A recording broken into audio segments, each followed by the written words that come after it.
So, Fury, the last time we spoke, you left off in the aftermath of your time at Albirex Niigata and had signed a 2-year contract with Mexican giants Club América, along with your start in international management with Guinea-Bissau. But even though you were taking over a North American powerhouse, what made you so confident that you could win the CONCACAF Champions Cup in your first season at the Reins? They got to the cup final last season and fell short. And I had 3 continental cups to my name by this point, along with an exciting tactic that I believe could work and help any team that I managed to win at any given level. Especially when they still had players like Serginho Dest and Jan Ozum on the roster, with some homegrowns like Jonathan Napoles, Juan Arce, Jesus Clemens, and a strong youth squadron with quite a few players would I be able to use in the first team as the season approached. I had a few weeks to get to know the roster before we jumped into the opener of the Apertura against Pachuca. My intuition had been right from the jump, as the boys jumped to a 3-0 lead within the first half and won the opener convincingly at Estadio Azteca. But one of the aspects that I believed the team could be stronger in was at the goalkeeper position.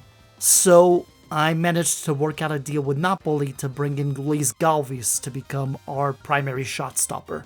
2 more games followed and we won them both, which I felt prepared us quite well for our Leagues Cup groups. Now, normally I wouldn't give a flying shit about the Leagues Cup and the absolute bullshit cash grab that it is by CONCACAF, Liga MX, and MLS respectively. But it just so happened to be my guaranteed ticket into the CONCACAF Champions Cup if I got into the playoff final of the competition. Thus, I actually had to take it seriously when we went to Cincinnati for our first group stage game, where we managed to hold on to a 1-0 win after we went down to 10 men via a reckless red card. We'd have a much easier time once we got back to the Azteca to host NYCFC, as Mario Trujillo scored a hat-trick to secure us a spot into the East quarterfinals against Orlando City. That game would also take place at the Azteca, and really, Club América built its reputation by winning games inside that massive fortress, and I wasn't going to change that. We scored early on against Orlando City and never relented, coming out of it with a 3-1 win. Puebla ended up being the bigger test in the Eastern semifinals at their place, as it took going to penalties against them to pull off the win. The Eastern final would pit us against Toronto FC at the Azteca, and well, it's a MLS team stepping foot into one of the biggest stadiums in the continent. They folded like paper mache and we beat their asses 4-1 to advance as the team from the East Zone, putting us into the actual Leagues Cup semifinals against the Chicago Fire. I guess this is as good of a time as any to talk about how before the semifinal, I ended up selling some of our older players in Diego Lainez and Serginho Dest to Middle Eastern clubs and brought in an old friend in Kotaro Tamura from my old club at Albirex Niigata, a solid backup in Julio Martinez, and a young striker prospect in Nguyen Van Hu, before we wiped the floor with Chicago at the Azteca to move on to the Leagues Cup final in our guaranteed spot in the CONCACAF Champions Cup. The final would have us go to Atlanta to play against Xolos Tijuana on a random Tuesday night, which is kinda funny, considering we gave them the Germany-Brazil treatment just a few days prior to that final in the Apertura.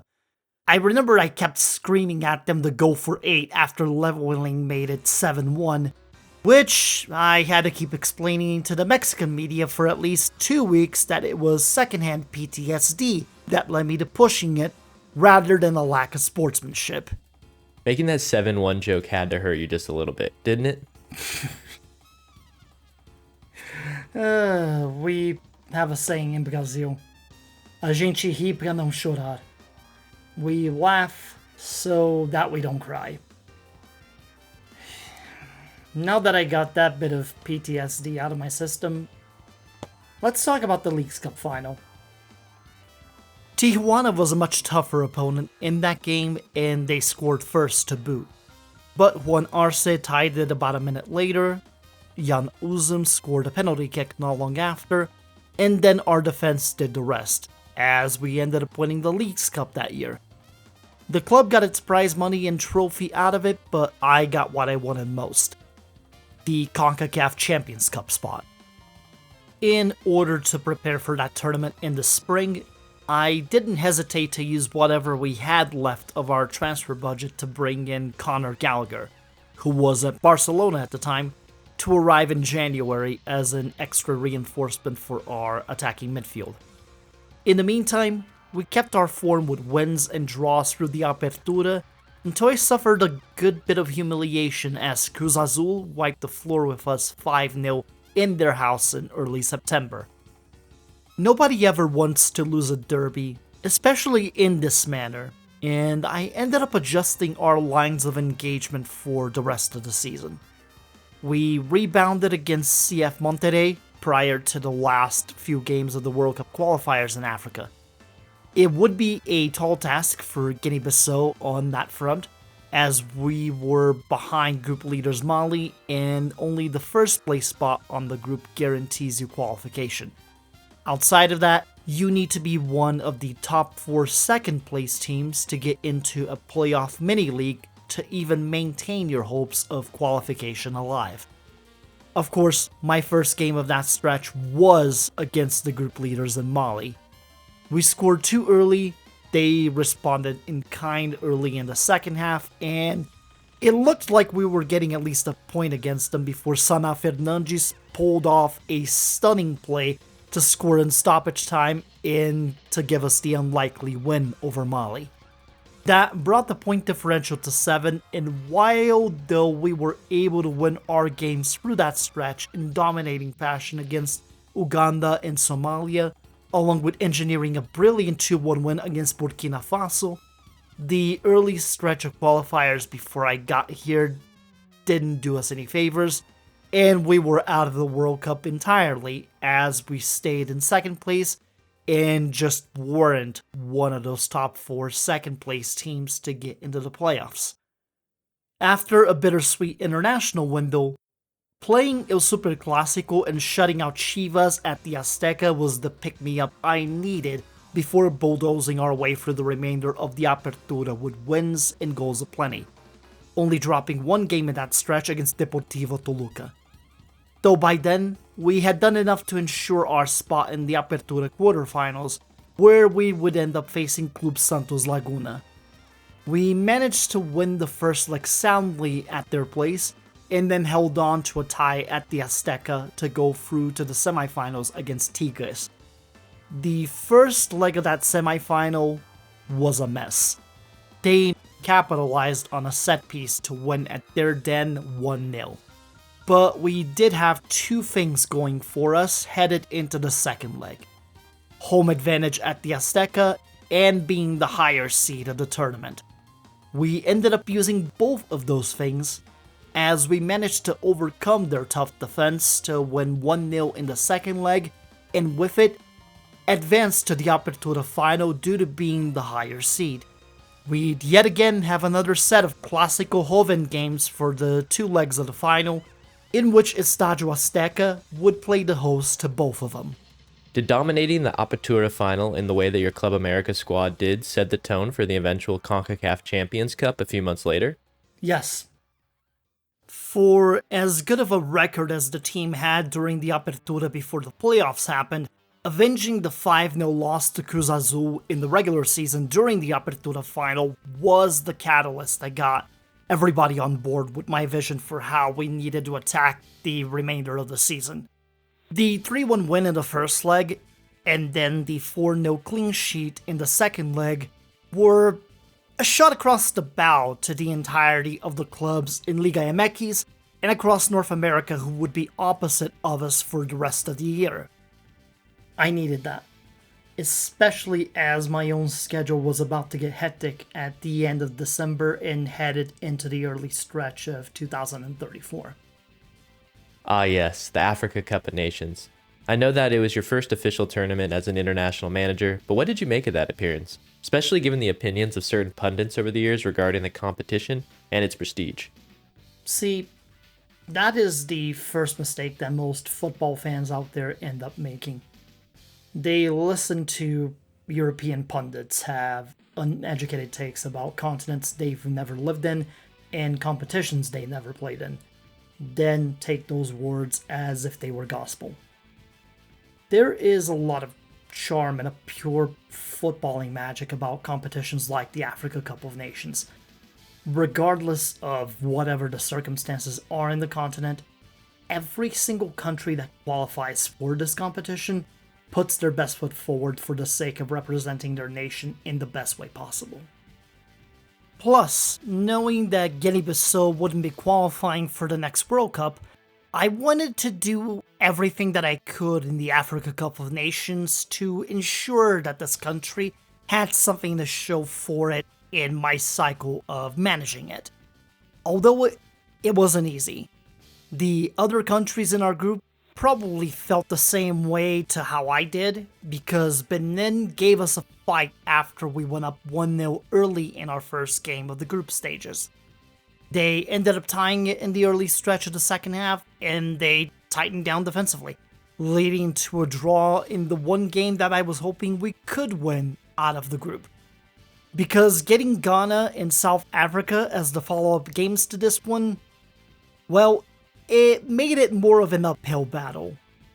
When we were up against Ghana, it was a similar story to the Benin game where we took the lead, but then surrendered a goal afterward.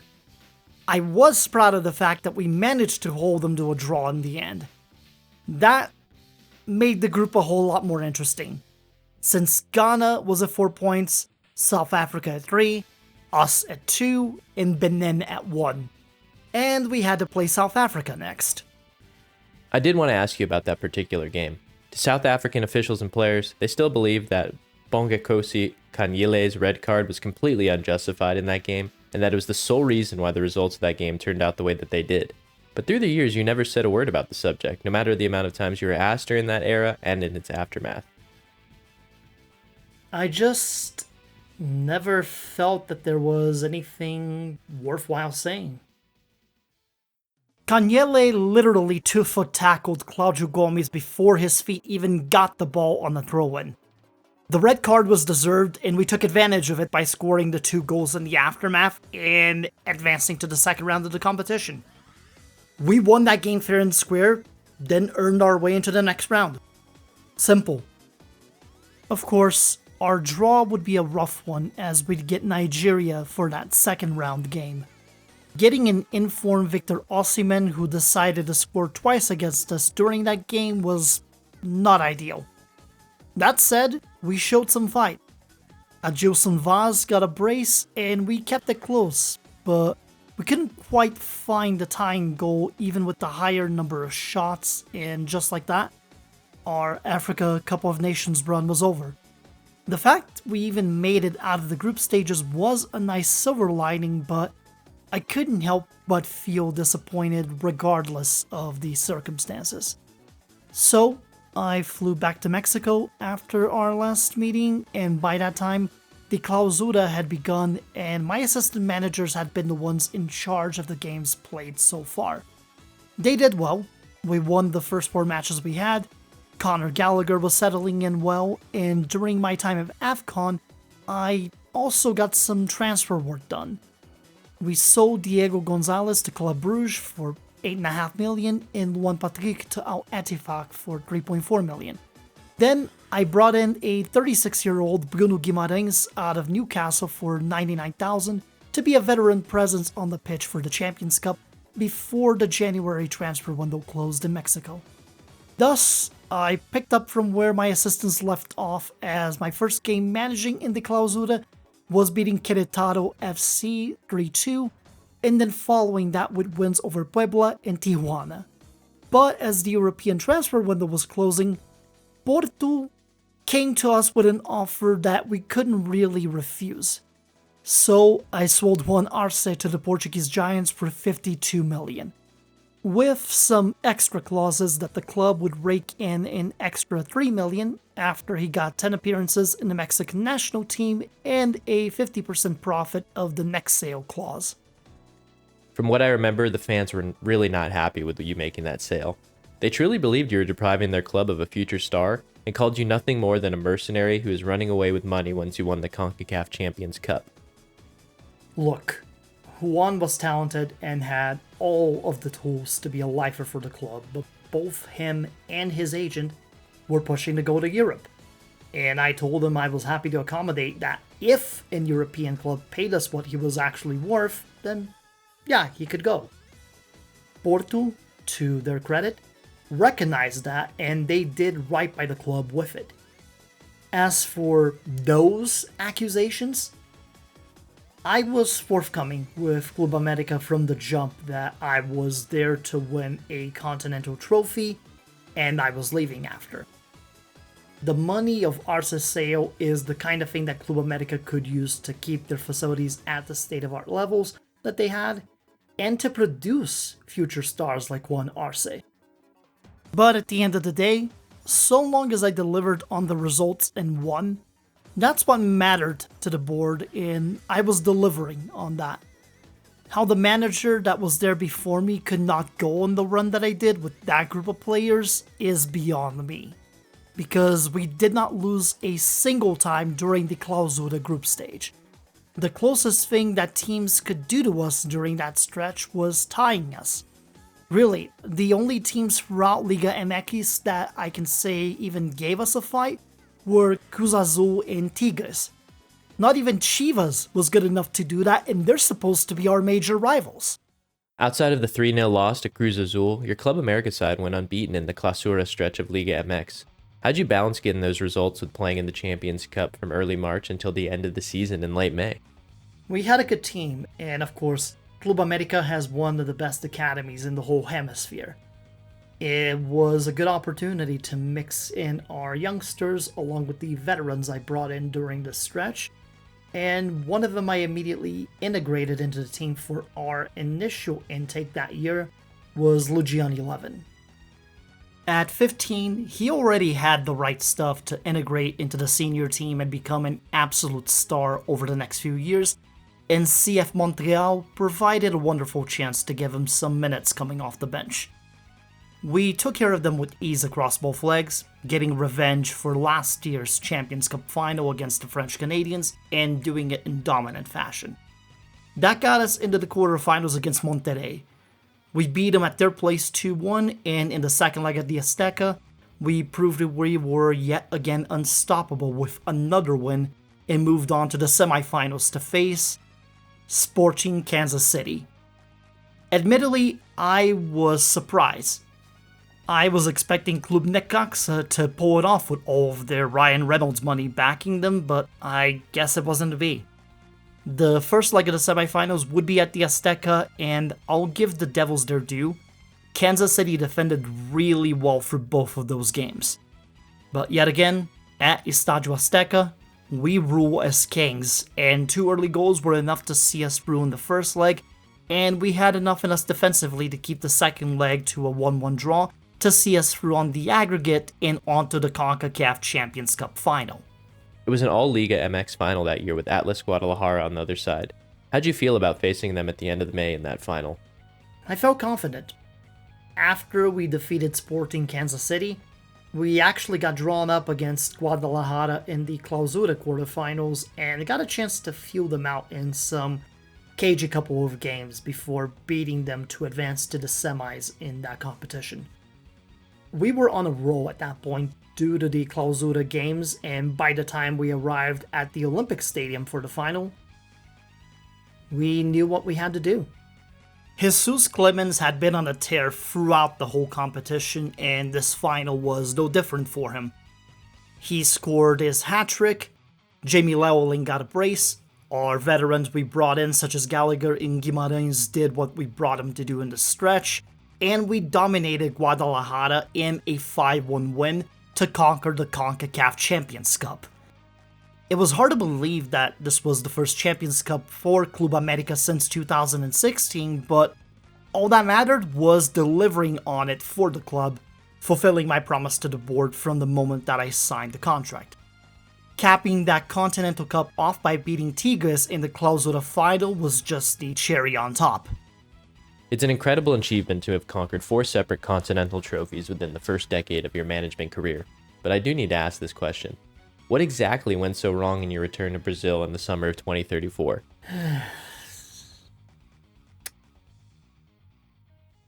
Everything. Walking off both Club América and the Guinea-Bissau jobs was one thing, but it's the fact that I did that without having a secure gig in the first place that was the initial mistake. Less leverage that way. Although my particular path in Brazil wasn't uncommon. See, our country's whole coaching situation is that it's almost exactly like a carousel. Unless you are delivering a multitude of wins, crushing your rivals in derby games, and then moving heaven and earth for the sake of the club in the process, your shelf life as a manager of a Brazilian club is somewhere between 4 to 18 months, if you're lucky. While I got approached by a few teams across South America, I was initially almost set to sign pen to paper with Red Bull Bragantino. But then another team came knocking on my door and they put on a full court press to bring me on board. Flamengo, at the time, were courting Francisco Meneghini heavily. He was one of Bielsa's boys way back in the day while he was coaching the Chile national team, and had given Corinthians some of their best years during the late 2020s until he suddenly got fired by them in 2032. While he didn't have the best of times afterward at Atlético Paranaense, he was still viewed as a hot commodity in South American football and was apparently biding his time for the right job, and Flamengo was inconsistent at the time in which they fired Jair Ventura from the position. Guess who was the sudden best managerial choice that was available on the market and more than eager to take a team that was in the second round of the Copa Libertadores? Back then, signing with Flamengo was one of the best possible gigs you could get. A team that's always hungry for trophies and who normally will spend like nobody's business to get them. And they promised me the moon, the stars, and everything that would come with it, including my ultimate goal of a FIFA Club World Cup. That explains you signing that contract. You mentioned how Flamengo are known for being one of the powerhouses of South American football, but what exactly were those promises in the first place that you say they did not follow up through with your tenure as their manager? Oh, we'll get to that in a few minutes. Let's set the stage here by talking about what I got myself into at first. Because when I arrived at Flamengo, they were in a bad phase for a team of their caliber. 10th place in the league, limping their way into the quarterfinals of the Copa do Brasil and the round of 16 of the Libertadores. Somehow, a team with the likes of Riquelme Felipe, Paulo Henrique, Matheus Nunes, Luis Fernando, and Bremer just could not figure it out as to how to win. It's a similar situation to how Niigata was when I got there in terms of how they're playing in the league. So go figure that my debut game would be the Fla-Flu derby against Fluminense in the Copa do Brasil quarterfinals. The first leg was a bit of trial and error, but the guys got the gist of what my tactical approach was, and we pulled off back-to-back victories against Fluminense in the cup in order to advance to the semifinals. In the aftermath of those games, two signings that were made before my arrival in Matheus Samuski and Jean Carlos arrived before my first game in the Campeonato Brasileiro, as we take on Bahia at the Maracanã. We beat them soundly, sure, but my concerns with the club initially started in the aftermath of that game and the announcement that we would be taking on Palmeiras in the semifinals of the Brazilian Cup. Palmeiras, your childhood team, correct? The very same. I'd been adamant during interviews in those years journeying through Europe and Asia that the Palmeiras job is one that I would jump on if I were given the opportunity to do it. But back then, they were very happy with whom they had in charge, and I figured it wasn't meant to be. So I was fully committed to the task at Flamengo. I guess we can get to the first of the broken promises. During my signing, I was given the impression that I would have certain say over our incoming and outgoing transfer business, just like in all my other previous managerial positions. I understand Samuski and Carlos's arrivals because that was business done before I got there. But what I didn't like was Bruno Spindo, our general manager, or director of football, same role, different name, deciding to sign a Palmeiras winger in Geraldo while blowing through most of our entire transfer budget for the window. Was it because he was a Palmeiras player? No. It's because we already had Luis Fernando, Paulo Henrique, and Riquelme Felipe playing in Geraldo's preferred positions on the attacking sides and at striker.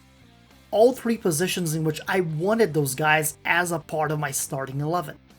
To me, as talented as Geraldo is, it made zero sense to grab him if he wasn't going to be a starter. Even if the club decided to move Harinson Garizabalo to a direct rival in Botafogo for an extra million or so in transfer funds for me to find him a death piece before the deadline. Then, that's when I got wind that there were offers coming from Europe for Riquelme Felipe and that the club's upper management were heavily considering selling him. Which leads me to my second gripe. Felipe was one of the guys I wanted to stay with the club long term, because when the Flamengo president and his whole support group around them were selling me on the vision of this club, they were talking about a long-term project that would involve preparing the club in full for the FIFA Club World Cup in 2037 once we conquer the Copa Libertadores during the cycle to qualify for the tournament. To me, as the captain of the club and one of the guys who'd been here the longest, Riquelme Felipe was my ace in the hole. And then I hear that they're trying to shuffle him out for an amount that's not even worth entertaining because it's the Europeans calling? Come on now. Initially, I kept those complaints to myself. I gradually figured out how to fit Geraldo into the fold and used his skills without pissing off the rest of the locker room, and to everyone's credit, it was business as usual on the pitch. We began to climb our way back on the league table of the Brasileirão in the round of 16 of the Copa Libertadores. We dominated Peñarol at the Maracanã and in their own pitch on the second leg to advance easily into the quarterfinals. We got sorted against Club Atlético Independiente of Argentina for the next round, but after we beat Atlético Goianiense in the Brasileirão, the talks about selling Felipe came up again to start the month of August, and I about had it at that point, as I went to the board to argue with them regarding our general manager trying to sell the literal heartbeat of the team. Maybe I was pushing my luck, but in all of the previous jobs I had worked, I wasn't getting this level of pushback, and I wasn't just going to not let my voice be heard.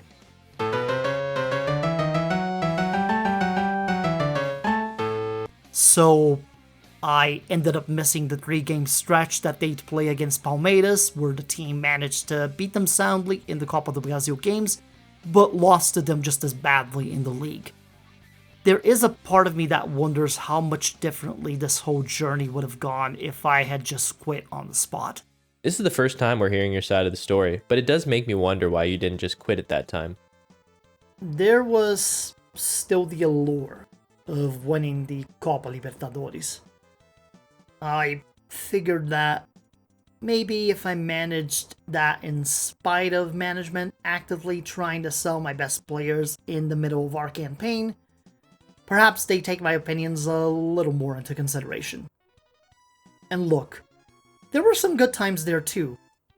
Beating Santos in the final of the Copa do Brasil is definitely a highlight of my time with the Rubro Negro. But back to the Libertadores. Well, Independiente was a very tough opponent. It was one of those annoying 4-4-2 similar to Sagantoso where their players knew their roles and executed them to near perfection. Both the first leg at the Maracanã in the second leg of the Estadio Libertadores de America were draws in regular time. And in that second leg, nobody could score in extra time. So that game went to the wire on penalty kicks. We got lucky that night. 2 posts were the difference between falling short in the quarterfinals and advancing to the semifinals. In those semis, we got Defensor Sporting Club from Uruguay, and while we lost in the second leg in Uruguay, the 3-0 win we got at the first leg in the Maracanã would be enough to push us to the Copa Libertadores final against Racing Club. Although even with getting this far in the results of the Libertadores, the Copa do Brasil win, and with getting Flamengo into the top 4 of the Campeonato Brasileiro, well, rumors were surfacing that the board of directors were trying to court Francisco Meneghini once again to become the next manager of the club. All of those rumors started after we had a rare loss in the league against relegation candidates Londrina, with 3 games to go in the league. When I went to confront the club president about them, they told me not to worry about it and that I was still the manager of Flamengo for the foreseeable future. I decided to test that theory by telling the club president outright that I wanted him to increase our transfer budget for the next year in that case. After all, if I am to be the manager of Flamengo for the foreseeable future, and this team had ambitions to win the FIFA Club World Cup, we were going to need to be a little more aggressive in our transfer policy, especially as we had guys in our defensive core like Bremer getting set to retire after that year. My answer, which came after we wrapped up the Campeonato Brasileiro and only lost out on the league title by a few points to Internacional, was that the club would not invest in the transfer budget at that time or in the foreseeable future. Did you believe that failing to win the league, regardless of how you did in the Copa Libertadores, was the reason for the Flamengo board's courting of a new manager moving forward? Yes. They always cited that it was a difference of opinions that was the cause of my firing, but it's been long enough at this point that I can tell you exactly what happened. After the game against América Mineiro and getting that response from the board, I leaked the information about that meeting to a journalist at O Globo, which is Rio de Janeiro's biggest newspaper. That info made its way into the news days before the Copa Libertadores final. An American journalist from 90min.com reached out afterwards as that particular incident made its way across the footballing world, and the Flamengo board demanded that I attend a meeting 2 nights before the Copa Libertadores final about my public criticism of their direction for the club, demanding an explanation for my actions. I never showed up for that meeting. By the time I landed in America and turned my phone back on, I had a few hundred messages missed, and social media was ablaze with the news that I'd been fired after the no-show. There's still a lot of mixed opinions on what I did then, how I handled the whole thing. Hell, a good chunk of the Flamengo fanbase say that they never needed me to begin with since they won the Copa Libertadores final without me at the helm. And I get it, it was immature of me at the time. Maybe I went with my emotions a little too much over reasoning, but I don't regret it. Even if my name was listed among the staff that won the 2034 Copa Libertadores, I didn't consider that to truly be my 5th continental title. Given how your exit out of Flamengo happened and the vitriol that your board of directors and most of their fan base directed to you in the aftermath of you walking off during their biggest game of that year, was there ever a time where you thought about stepping back and maybe going on a hiatus to figure things out before your next move as a manager? Initially, I thought about just laying low for a year or 2. At the pace I'd gone from Japan to Mexico to Brazil, I was starting to feel a little tired. But as the days went on and the holidays passed, I realized that I'd come too far in my career to just lay low after a setback. So, after a few days off and looking at what was available, I got a particular offer that intrigued me given the team's background and where they were in their season. I'm just thankful I didn't unpack most of my belongings from the aftermath of escaping Rio, because soon enough, I was back on a plane and then headed to Ghana to take over at Asante Kotoko.